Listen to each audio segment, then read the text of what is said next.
This is Paris, the most beautiful city in the world. It has an Eiffel Tower. It has beautiful architecture. It has beautiful people. Welcome to Paris! But what if I told you that this Paris is entirely fake?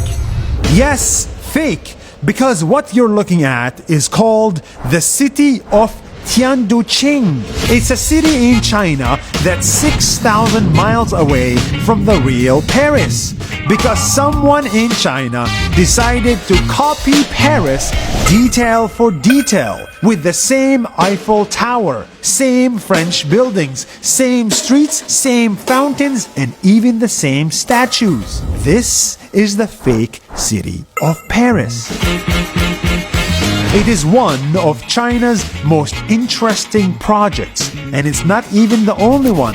There are tens of cities in the heart of China that look like the heart of Europe and America. It is duplicated architecture, or as they call it, duplitecture. See, years ago, Chinese architects traveled all the way to Europe and studied the cities they wanted to duplicate and recreated them down to the last detail. From the pavements to the street names to the bridges, the apartments, the phone boxes, they are all almost exactly the same as those you would find in Europe. Now, before you judge, you should remember that in China, copying is not always a bad thing. It's a way to appreciate the original.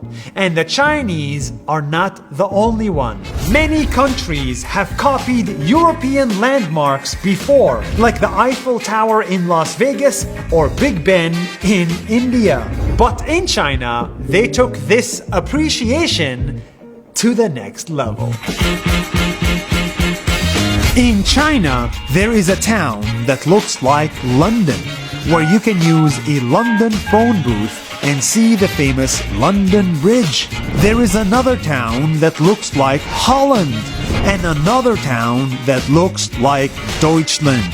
Welcome to China. Welcome to China. Welcome to China. When Aline and I visited Paris, it felt like the real deal. It felt romantic. Except here, the prices were much cheaper. Souvenirs can be as little as 30% of the original price in Paris. And the food was also cheaper. Instead of eating baguettes, in China's Paris, you eat noodles. Instead of drinking wine, in China's Paris, you drink tea. But the biggest difference between these two cities is the traffic. Europe is full of people while Europe is still empty. The streets are not that busy because there aren't many people living there. The hope behind this project was to attract hundreds of thousands of Chinese people to call this home. But because of the cost and the location and the architecture differences, the average Chinese person could not afford this. No one lives there. This is an office building. Nobody lives there? Yes. That's why some European city projects failed. Developments had to stop, and the city became a ghost city. But for us, that didn't matter. If you look at the bright side, in the world, There is a second Paris. you can visit the second Paris. You can take pictures, throw a Parisian wedding, or have a romantic picnic without worrying about the traffic or the costs.